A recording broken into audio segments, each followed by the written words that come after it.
Passons maintenant à l'affaire Gabriel Matzneff, puisqu'il y a l'ami Rochette qui a fait un bon article là-dessus. Et puis bon, voilà, toutes les réactions autour, notamment du milieu, quoi. C'est très intéressant l'affaire Matzneff.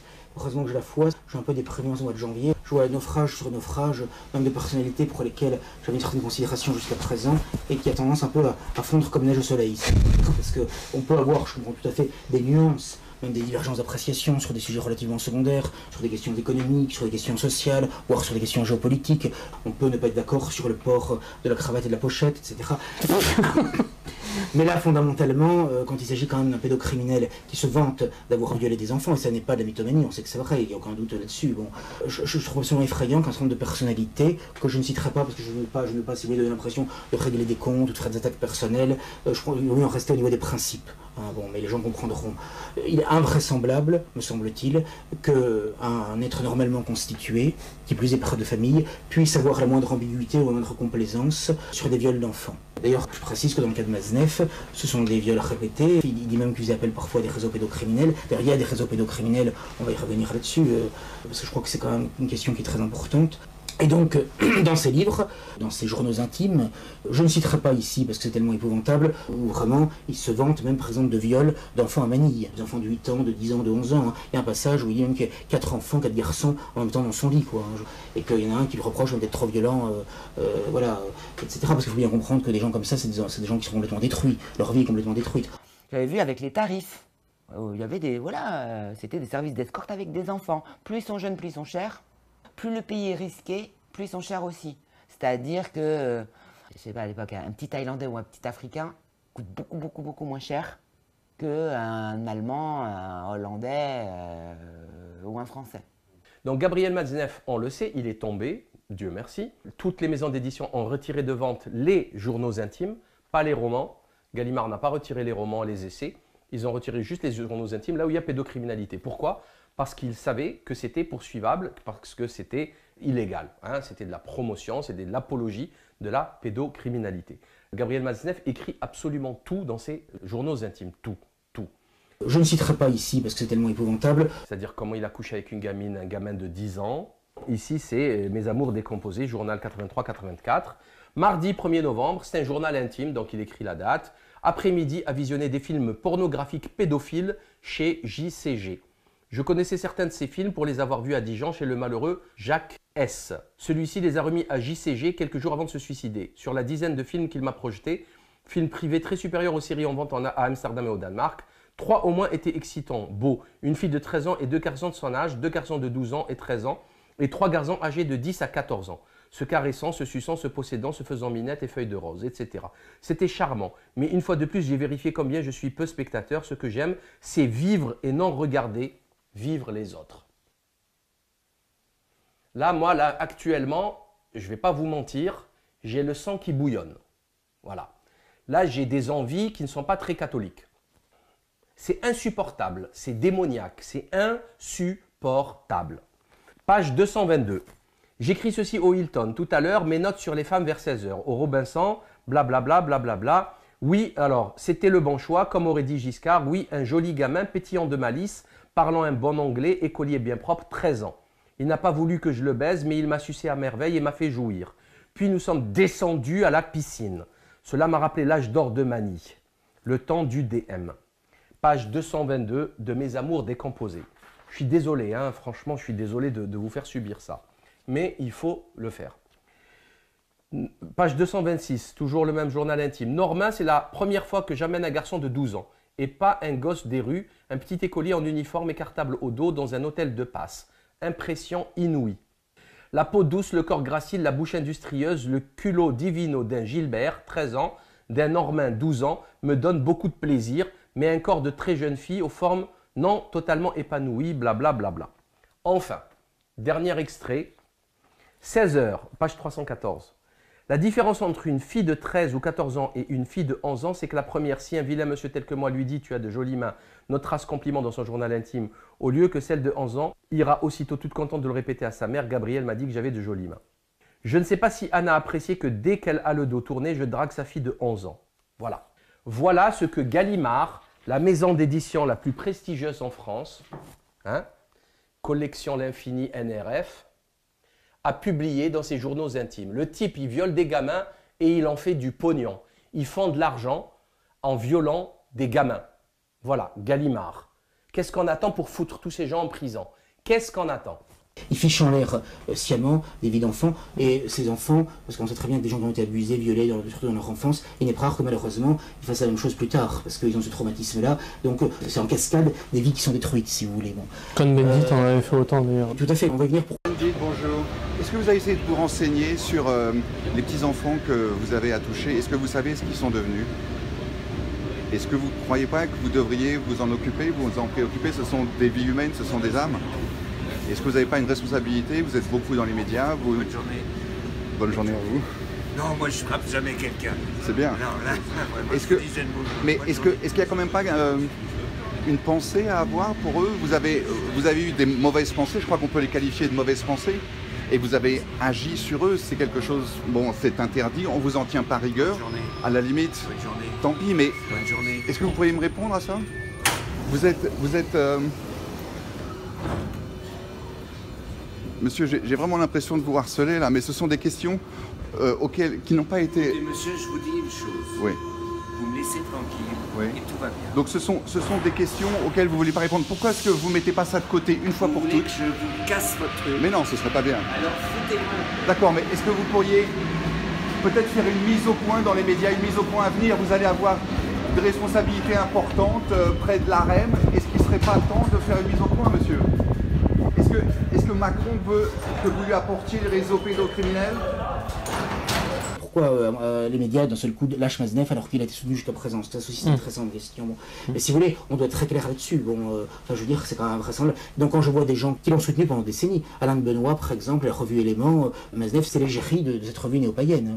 Je crois que Alain de Benoît disait récemment, on l'a cité dans Rivarol, que instinctivement, les gens qui n'aimaient pas Maznev, il avait de l'antipathie immédiate pour eux. C'est en dit long, quoi, je veux dire. À ce point-là. Et il a fait en permanence des interviews complaisantes de Maznev, qu'on voit une d'éléments, tout ça, etc. Bon, on sait très bien que le chef de la nouvelle droite est acquis d'avance à tout ce qui est abject, à tout ce qui est glauque, à tout ce qui est moral, bref, à tout ce qui va contre la doctrine et la morale chrétienne, hein, ça l'excite. Bon, voilà, c'est quand même malheureux de voir le milieu glauque dans lequel beaucoup de gens évoluent. Bon, donc je crois que là-dessus, il faut vraiment être très clair. Mais remarquez, c'est bien, parce qu'on a côté les masques, là, de même qu'on a démasqué les brigandes, ben là, finalement, je trouve que c'est bien qu'il y ait quand même des voiles qui se démasquent, finalement. Et je dois dire que le degré de corruption intellectuelle et morale du milieu, en tout cas des personnalités et des mouvements du milieu, moi, me stupéfie, qu'est-ce que je vous dis? Parce que là, on n'est pas encore dans des choses vraiment anodines, secondaires, ou des débats qu'on peut avoir dont on veut discuter. Je veux dire, là, c'est quand même c'est le crime des crimes, quoi, de violer un enfant. Bon, moi, je dis franchement, les gens qui sont complaisants sur Maznev, je leur confierai pas mes enfants, même quelques heures, même si j'ai des courses urgentes à faire. Hein, je dis franchement, je veux dire, parce que quelqu'un qui défend ça ou qui est ambigu là-dessus, franchement, les suspicions les plus légitimes peuvent être éventuellement avancées. Hein, je veux dire, franchement, enfin, je veux dire, bon. Et puis alors, si vous voulez, cette idée selon laquelle la littérature permet tout, l'art permet tout, je veux dire, c'est insupportable. Il y a un amoralisme qui est absolument effrayant, je veux dire, qui est sans limite. Bon, là, dans le cas de Maznev, je veux dire, on a vraiment affaire à des viols d'enfants, c'est-à-dire à des crimes passibles des assises. Bon. Ça peut mettre d'accord quand même, a priori tout le monde. Voilà, alors que même dans le milieu, on ouais. se pas tous d'accord là-dessus, qu'on pinaille, qu'on trouve des circonstances atténuantes, ou que il y a quelqu'un à qui je dis ça, qui me répond tout de go, ah oui, mais c'est un grand écrivain. D'abord, c'est très discutable que ce soit un grand écrivain, et même si c'était le cas, de toute façon, je C'est veux hors dire, sujet, enfin, ouais. c'est pas un argument, je veux dire.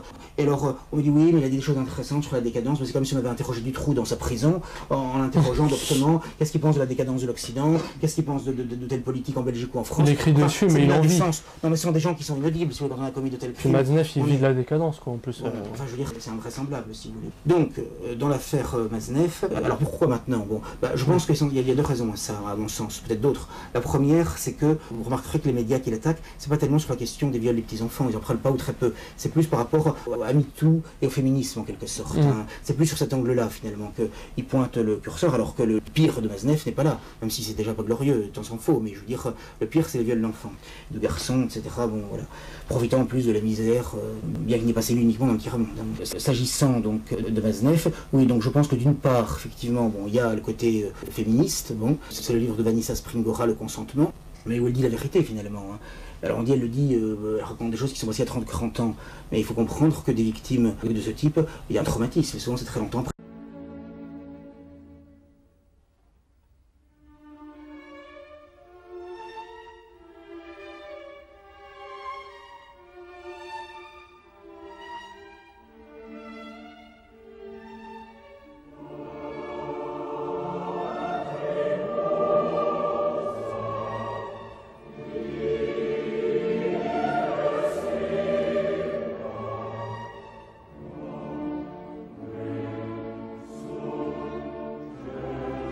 D'ailleurs, aujourd'hui, on nous parle des couples, dans le couple entre guillemets homosexuel, avec l'homoparentalité, les enfants, tout ça. Je voudrais savoir dans 20 ans, dans 30 ans, ce que ça va donner. Ce qu'il y a toujours un retard, si vous voulez. C'est au bout de 20 ans, 30 ans qu'on se rend compte finalement. Et à mon avis, ce sera des moyen long terme. De la même façon, tous les enfants faits par PMA, je voudrais savoir effectivement les traumatismes psychologiques, psychiques qu'il y aura dans 10, 20 ou 30 ans. Je veux dire. Déjà, rien qu'avec la mère seule, il y avait des problèmes alors. Non, déjà, parce que de toute façon, à partir du moment où on s'éloigne de la morale chrétienne, de ce qu'a prévu le Créateur, je veux dire, de toute façon, on arrive dans un puits sans fond, si vous voulez. Hein. Donc il est évident que toutes les dérives sont possibles et tous les désastres. Bon, et d'ailleurs, on le voit bien dans le monde aujourd'hui, et ce sera de pire en pire.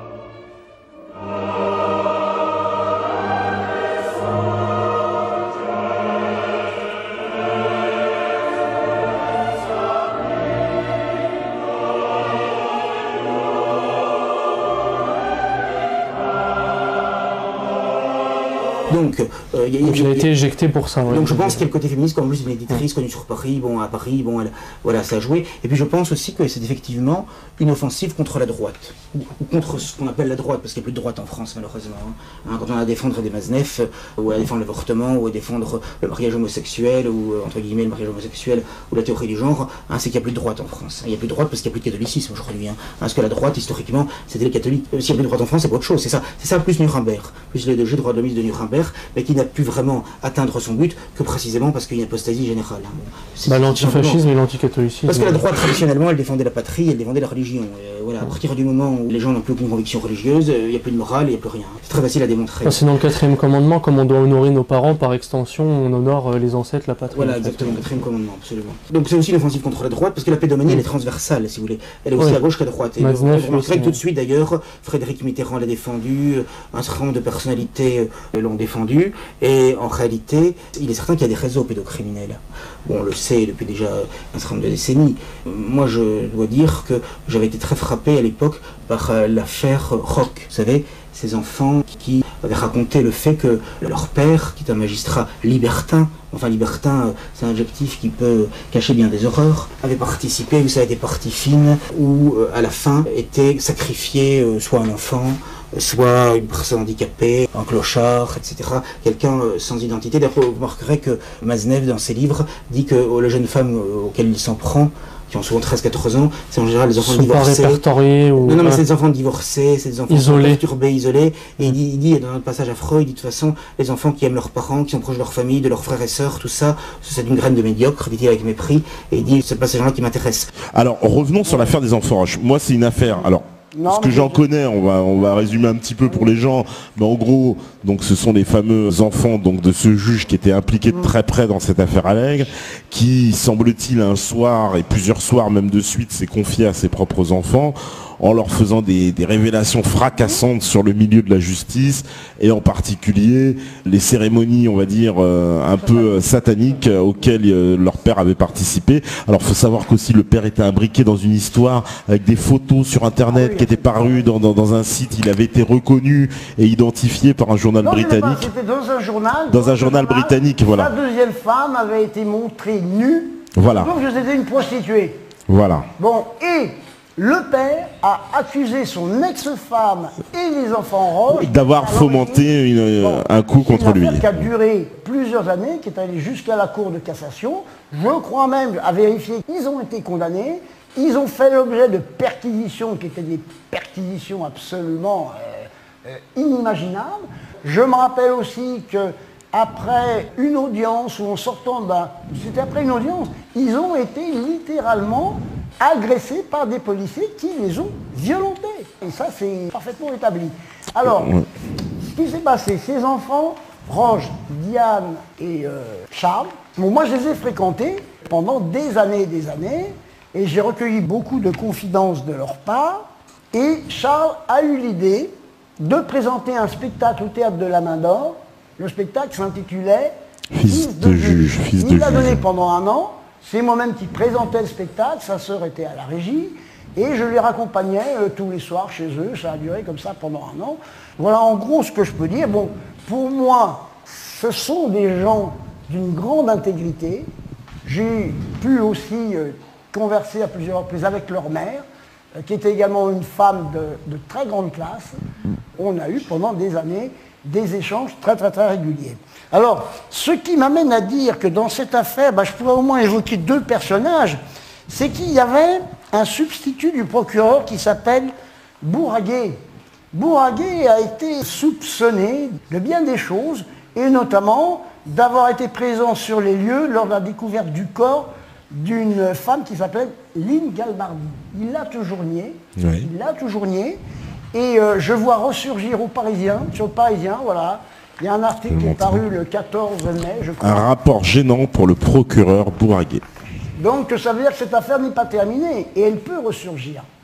Maintenant on dit, un ancien substitut du procureur de Toulouse, Marc Bourraguet, 48 ans aujourd'hui, en poste à Montauban, a été identifié comme le magistrat fantôme ayant supervisé le meurtre de Lynn Galbardi. Donc je ne l'invente pas, c'est dans le Parisien.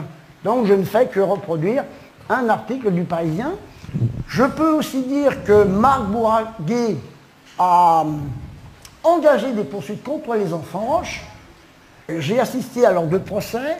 Ils avaient été relaxés en première instance parce que le procureur estimait que, paraît-il, qu'ils n'auraient pas trop su ce qu'ils avaient dit, qu'ils étaient jeunes et qu'il fallait un petit peu, voilà. Bourraguet, on n'est pas resté là. Il a fait appel et je ne me rappelle plus du résultat de l'appel. Donc ils s'en étaient pris à eux parce qu'à cette époque, je participais activement à un site que nous avions créé qui s'appelle Les Ogres. Ah oui, les Ogres, oui, bien sûr, c'est bien connu. Couverture géographique, régionale, ethnique et sociale des frontières. Et notre site avait accueilli des vidéos des enfants Roche.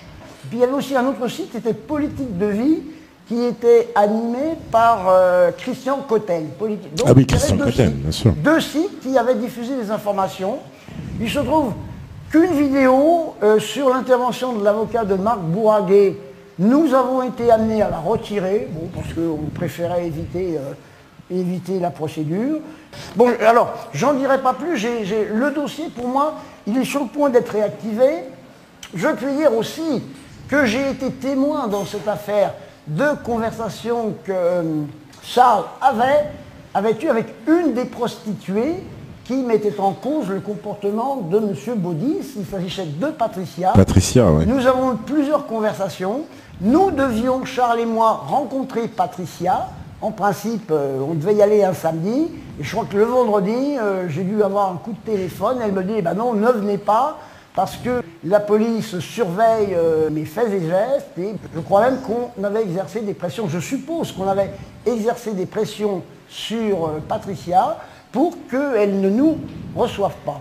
Alors, il y avait aussi une autre prostituée, Fanny. Ça, c'est une autre histoire. Fanny a fait paraître un livre, Ma vie noire dans la ville rose. Mmh. Hein. Alors, ce livre, il a malheureusement été quasiment... On n'a pas pu le diffuser parce qu'il faisait l'objet de poursuites. Et comme plein de passages, il fallait les supprimer, si on avait voulu supprimer tous ces passages, en fait, moi, j'ai téléphoné à l'éditeur, il m'a dit... Je suis obligé de refaire une nouvelle édition. C'est-à-dire l'éditeur, il a refusé de... Non, il m'a dit, du point de vue technique, oui, ça l'obligeait à ressortir une nouvelle édition. Ce n'était pas techniquement réalisable. D'accord, on lui demandait d'enlever des passages, quoi, de retirer des bouts. On détricotait complètement un livre au point de ne plus pouvoir le diffuser. C'était matériellement impossible. Ça lui a même coûté très cher, m'a-t-il dit, parce qu'il a dû, à ses frais, rapatrier tous les livres qui étaient déjà dans les librairies. D'accord.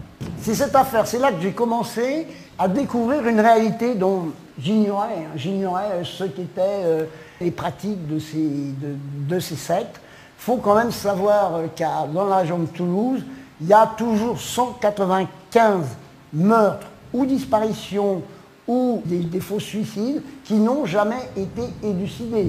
Et c'est reconnu par la police des polices. Hein, oui, à un moment donné, justement à Toulouse, il y avait tout un tas de meurtres à fameux parc du Belvédère, qu'on appelait les tués du Belvédère, et c'était que des suicides déclarés, alors que visiblement, il ne s'agissait pas de suicide, puisque dans toutes les reconstitutions, on n'arrivait jamais à reproduire comment les gens s'étaient suicidés, puisqu'on on faisait tomber des cadavres et ça tombait toujours jamais de la bonne façon. Donc tout ça a été très suspect. Il y avait une cellule 31 de gendarmes, dont le gendarme Roussel, qui a essayé d'aller le plus loin possible, mais vous savez ce qui lui est arrivé, je crois qu'il a dû prendre sa retraite. Il n'a pas pu aller jusqu'au bout. Il y a eu quand même des magistrats qui ont essayé d'aller beaucoup plus loin, mais on en est toujours là. Et il existe une association qui, je crois, a toujours une existence, qui s'appelle Stop à l'oubli, et qui, notamment, la dernière information que j'ai trouvée, c'est qu'elle protestait contre le fait que M. Baudis, qui est mort depuis quelque temps, avait été désigné comme défenseur des droits. Or, le défenseur des droits, une de ses missions, c'est précisément de veiller aux intérêts supérieurs des enfants. Alors, c'était peut-être un peu troublant, parce que certes, M. Baudis a été relaxé. L'affaire, on peut dire, elle a une autorité de se juger absolue, mais moi, je n'exclus pas du tout qu'un jour, il faille réviser cette affaire d'une manière déchirante. Ça existe, le droit de réviser une affaire, parce que rien n'a été élucidé. Pour le moment, on en est là. Et l'association Stop Oubli protestait aussi contre le fait qu'avant d'être défenseur des droits, il a été nommé directeur de l'Institut du monde arabe, et qu'en tant que directeur, il avait fait l'objet de critiques concernant les frais qu'il s'était octroyés, au point même que l'URSSAF avait dû effectuer des rappels. L'association Stop à l'oubli était quand même très étonnée qu'on ait nommé M. Baudis. Alors ce n'est plus M. Baudis qui est le défenseur des droits à l'enfant, le défenseur des droits et qui a la charge de suivre les intérêts supérieurs des enfants, c'est maintenant M. Toubon. Bah, moi je pense qu'on va aller lui dire bonjour un de ces jours, tout simplement. On verra si c'est bon, mais on verra. On verra bien. Ouais. Ce que je voulais aussi dire, c'est qu'à cette époque-là, donc ça a été pour moi les premières investigations à travers l'affaire des enfants roches que j'ai découvert l'existence de réseaux très douteux qui pratiquaient, si je me fie à ce qu'a pu dire publiquement Charles, et on le trouve sur Internet. Il y a encore il y a des témoignages sur Internet. Vidéos. Il m'a fait découvrir un livre de Martine Bouillon. Martine Bouillon était magistrate et elle a écrit Viol d'ange, pédophilie, un magistrat contre la loi du silence. C'est un livre de 1997. Alors il faut savoir que Martine Bouillon était substitut du procureur dans le 93, qu'elle a participé, je crois que c'était en 99, à une émission où elle évoquait l'existence d'un charnier découvert, je crois que c'était en Seine-et-Marne, et que ça n'a pas eu l'heure de plaire ni au garde des Sceaux ni à sa hiérarchie. Elle a été mutée, je crois, dans les 24 heures à Saint-Omer. Et ce livre-là représentait les investigations qu'elle avait pu effectuer sur la pédophilie pendant 20 ans. Tu peux le remontrer un peu le livre parce qu'on ne le connaît pas beaucoup et je pense que c'est assez intéressant. Voilà, Martine Bouillon, Viol d'ange.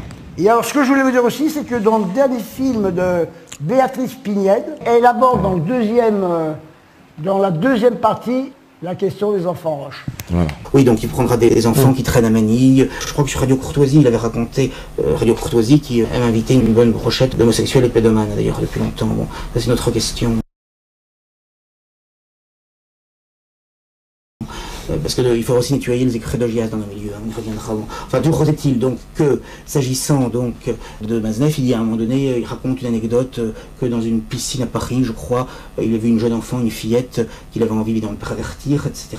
Et la mère qui était pas loin de la piscine s'en est rendu compte, l'instinct maternel, et finalement, tout de suite, elle a récupéré sa fille, quoi. Et se moquer de cela pour dire que finalement, les parents qui sont vigilants, qui s'occupent de leurs enfants, etc., et puis ils ne peuvent rien faire, quoi, je veux dire. Et malheureusement, il y a beaucoup d'enfants où les parents ne sont pas vigilants, quoi, je veux dire, où ils ne sont pas là, ils travaillent, etc. Bon, voilà. Et donc il dit que c'était une proie rêvée en quelque sorte. Et il disait ça devant Paul-Marie Couteau, sous les rires de Paul-Marie Couteau, qui d'ailleurs, on peut le dire, a été mis en examen, on peut le trouver, donc je peux le dire, c'est public là, a été mis en examen en octobre 2019 parce que au cours d'un déjeuner ou d'un dîner dans un restaurant parisien, volontairement, il a mis de la drogue dans le verre d'un jeune homme de 22 ans, à l'insu du jeune homme, pour obtenir ses faveurs sexuelles. Voilà. Et il est mis en examen pour ça, Paul-Marie Couteau. Et la police a fait toutes les vérifications, c'est bien de la drogue qu'il a mise, il n'y a pas de doute. Il était encore en RN à ce moment-là Aujourd'hui, il a été partout, ça a été Oui, il a fait un petit peu partout, ça. Il a été avec Villiers, il a été avec le Front National, avec toutes les droites au sens très large. Et Couteau a été patron d'émissions pendant des décennies, Radio Courtoisie, ayant ses entrées partout.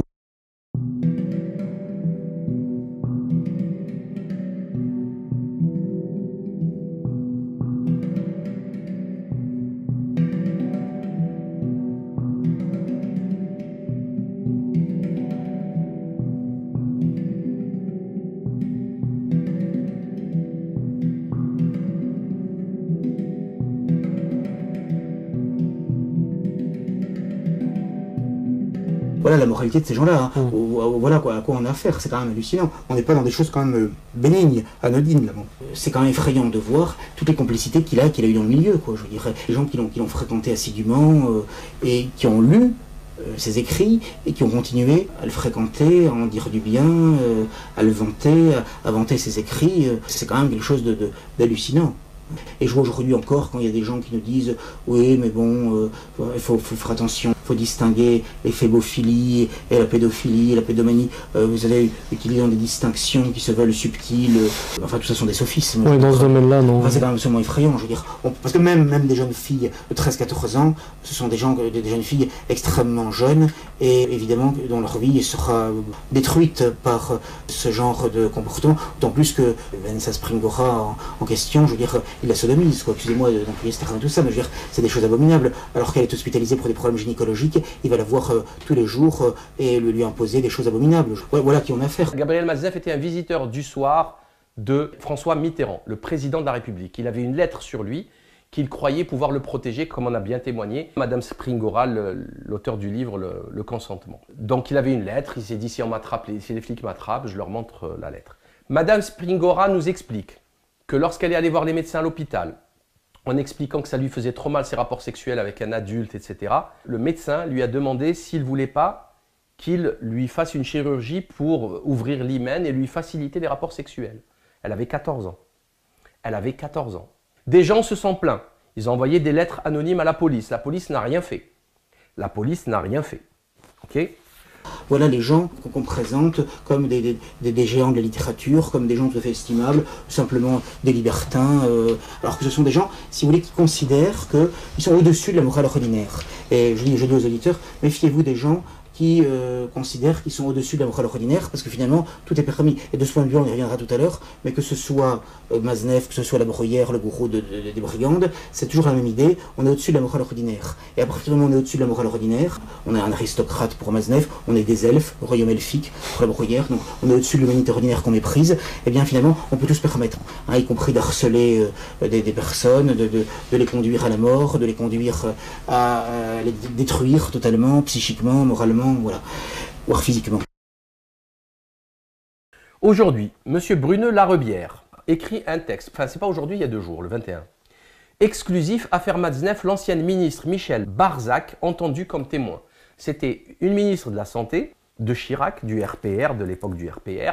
On sait que c'est Tibéri, l'équipe Chirac, qui a dégoté un logement social à Gabriel Matzneff. On sait également qu'il a eu une subvention, ça fait une vingtaine d'années, 165 000 €, une subvention pour les auteurs pauvres, etc. Ce type, dans ses journaux intimes, il passe sa vie dans des hôtels, dans des restaurants les plus chics de Saint-Germain. Okay, le moindre croque-monsieur coûte 20 €.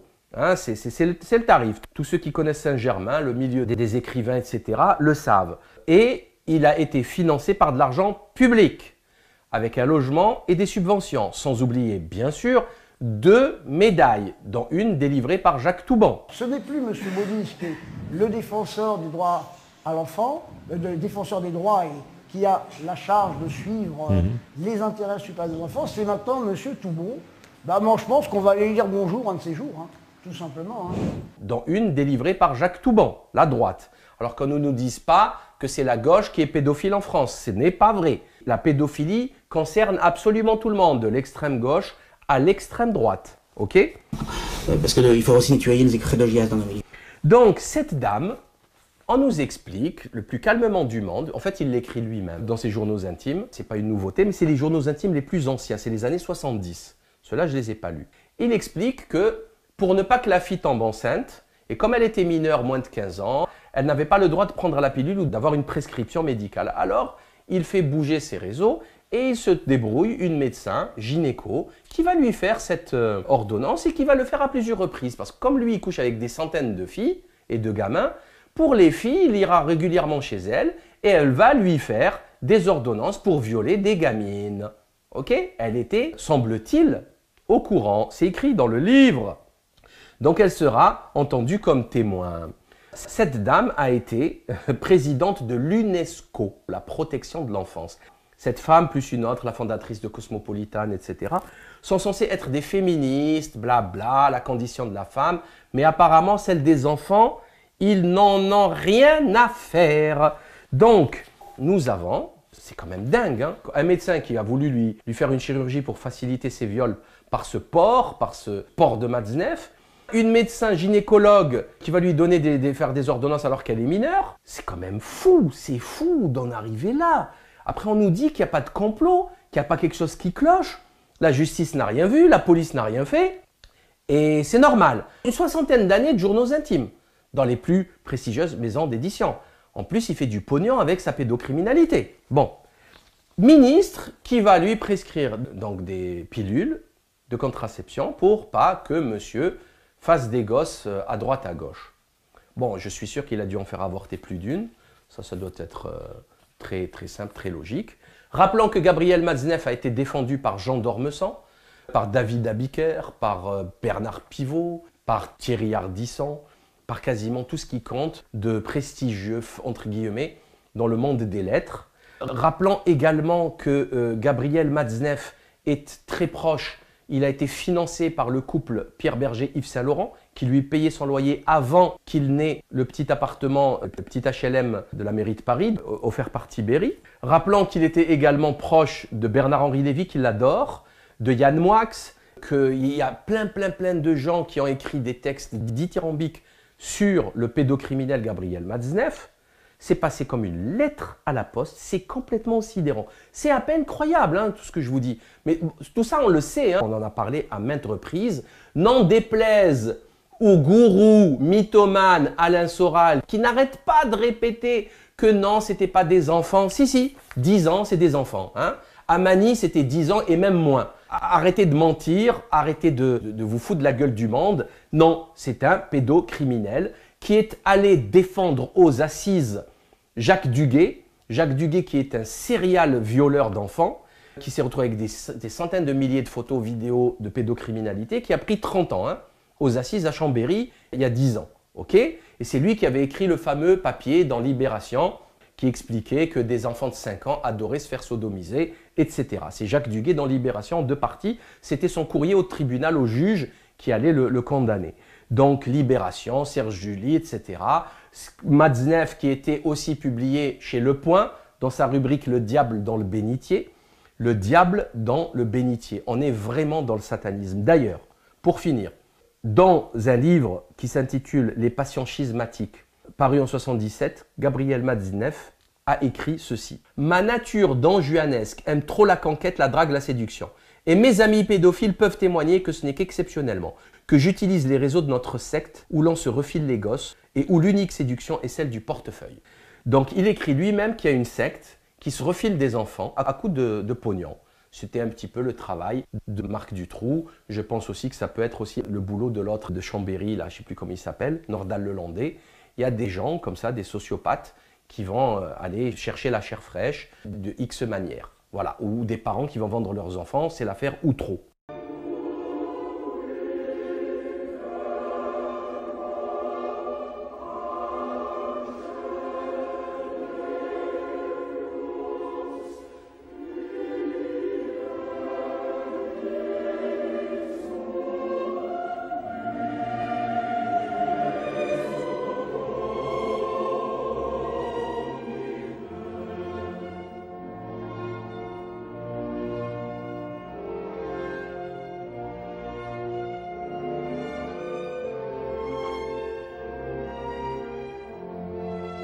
Donc ceci est une réalité, c'est écrit noir sur blanc dans des livres que vous pouvez acheter.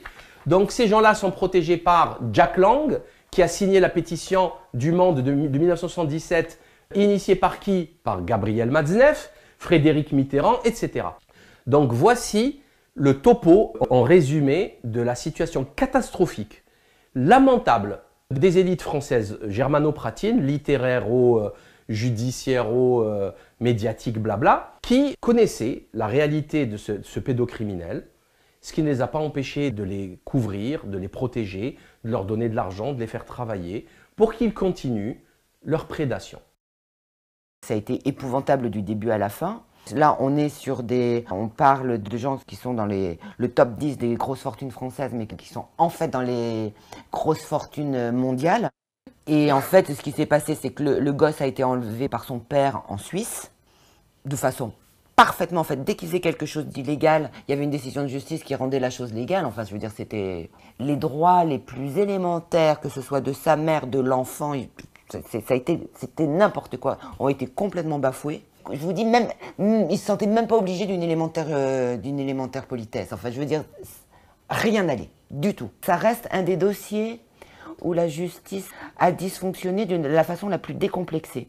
Il peut y avoir de très gros dysfonctionnements. On essaie quand même de protéger les apparences. Là, ils n'essayent même pas. À l'aune d'une affaire comme celle-là, mais il y en a d'autres, il faut savoir qu'effectivement, il y a un moment où, notamment si on a énormément d'argent, on est quasiment intouchable, y compris pour des choses qui sont extrêmement graves, ou en tout cas des suspicions extrêmement graves. Et même, on va parler des politiques et tout ça. C'est vrai qu'il peut y avoir des ministres qui sont mis en prison de temps en temps, c'est vrai pour des histoires, bon et encore, je veux dire, quand il y a des aménagements de peine, il y a des, voilà, ou pour des histoires de fraude fiscale, enfin il y en a quelques-uns, il n'y en a pas beaucoup quand même. Mais à partir d'un certain degré de fortune et de puissance, que ce soit financière ou d'emploi, forcément ils arrosent tout le monde. Ils arrosent toutes les campagnes de tout le monde. Enfin, je veux dire, ça devient extrêmement difficile. Le PDG de Renault, il n'a pas eu de bol parce que c'est au Japon. Hein. En France, ça m'étonnerait beaucoup qu'il ait fait ne serait-ce que 15 jours de prison. Et là, on parle de crime sur la personne quand même. Enfin, en fait, il y avait une suspicion d'inceste isolé.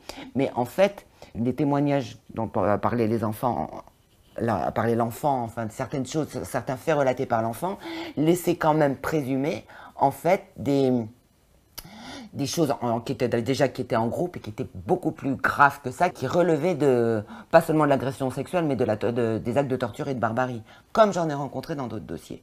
On parle d'une criminalité qui est extrêmement dangereuse. Les incestes qu'on va appeler isolés sont gravissimes. D'ailleurs, il y a pas mal d'incestes ou de situations familiales qui, en fait, après, amène à la criminalité organisée, d'autant que c'est aussi souvent une personne de la famille qui va les emmener. L'inceste, c'était extrêmement grave. Mais là, on est sur une criminalité qui est extrêmement dangereuse pour tout le monde. C'est-à-dire, en soi, le pédocriminel, y compris, qui va simplement s'en prendre à ses enfants, est extrêmement dangereux parce qu'il va détruire ses gosses. Donc c'est de toute façon un être destructeur. Mais là, on est sur des criminalités organisées qui font des centaines et des milliers de victimes, juste sur une poignée de personnes, qui en général, qui sont d'ailleurs souvent je me suis rendu compte après, au croisement avec d'autres criminalités, c'est-à-dire que quand on est sur la traite humaine, en fait, c'est pas seulement le trafic des enfants, ça peut être le trafic des femmes, il peut y avoir de la drogue, il y a des armes, on est sur des gens qui sont super dangereux. On parle de gens qui ont tué, dans certains cas, qui sont capables de tuer, enfin.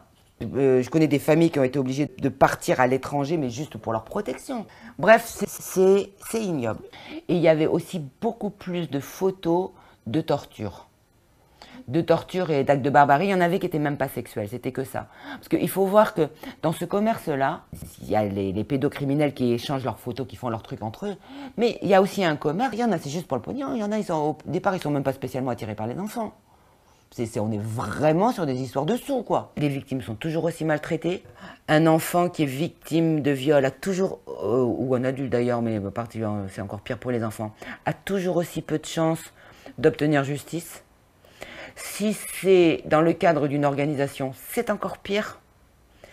La quasi-totalité des coups de filet au niveau organisation qui sont faits en France, c'est parce que c'est des enquêtes qui sont initiées à l'étranger qui arrivent en France. Et encore, il va y avoir 100, 200 Français qui vont être mis en cause. Il y en a 12 qui vont être 12, allez, 20 à tout casser, qui éventuellement vont être mis en garde à vue, même éventuellement vont être jugés. Souvent être pour des histoires de détention de documents, ils vont prendre du sursis, ils vont se prendre 4 mois ou 6 mois avec sursis, et c'est tout. Une des grosses raisons de l'immobilisme, c'est qu'il y a une indifférence de fait. C'est-à-dire que si on va en parler et tout ça, là tout le monde est absolument horrifié, mon Dieu quelle horreur, et tout le monde s'indigne et tout le monde... voilà. Et il faudrait faire ci, et les monstres, et etc. Et vas-y que je vais te rétablir la peine de mort ou je sais pas quoi, ce qui servira à rien, mais enfin voilà. Voilà, il y a une grosse indignation. Mais il y a une très grande frilosité à s'informer. Alors je ne sais pas, c'est parce qu'il y a encore cette idée quelque part que ça ne peut arriver qu'aux autres. Je m'interroge parce qu'il y a quand même, il doit y avoir, allez, 2 couples sur 3 en France qui sont quand même parents. Donc je suppose que la protection des enfants les intéresse, que le fait de savoir qu'il y a quand même des prédateurs qui sont beaucoup plus nombreux que ce qu'on peut le penser, qui peuvent sévir dans une quasi-impunité.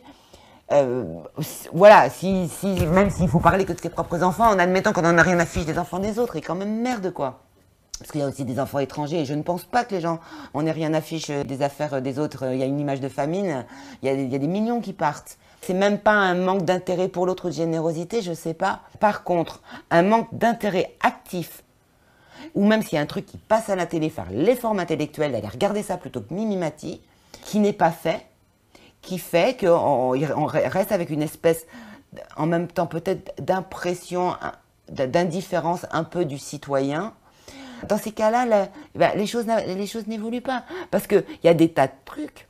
Il faut bien voir, tant qu'il n'y a pas une exigence forte de l'opinion publique du citoyen, il faut bien voir que les politiques, avec le peu de moyens qu'il leur reste, ceci dit, ne font rien.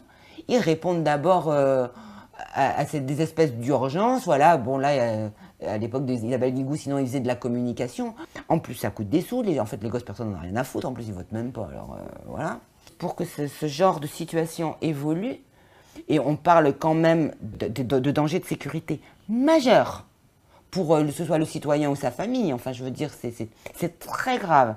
Et bien pour que ça évolue, qu'on mette les petits plats dans les grands, que des mesures soient prises, il faut bien voir que non seulement il faut qu'il y ait un signe d'intérêt très important des gens, mais que par-dessus le marché, il faut un signe d'intérêt qui dure dans le temps. C'est-à-dire qu'il faut une exigence qui soit extrêmement obstinée et qu'il y a un moment, ils se disent, bon là, si on ne fait pas quelque chose, on va sauter, enfin ça va vraiment pas aller, ou on va pas être élu, ou je ne sais pas quoi, pour qu'il se passe quelque chose. Bon, l'affaire du trou, il y avait eu, et encore, ça n'avait pas suffi, mais c'était un peu une autre époque. Mais il y avait eu un petit mouvement en Belgique, mais parce qu'il y avait eu la Marche Blanche, que c'était 200 000 personnes dans la rue. C'était sur un pays de 6 millions d'habitants. Voilà, qu'avec les comités blancs. Et encore, il y a des polémiques sans fin qui sont sorties. On a mis ça sur le registre de la foi, les croyants, les pas croyants, alors qu'il y avait des tas d'éléments concrets et tangibles. Enfin, c'est difficile, quoi. C'est très difficile d'obtenir une justice qui fonctionne. Déjà, qui fonctionne. Alors déjà, en plus en France, avec l'argent qu'on y prête à y dépenser, voilà.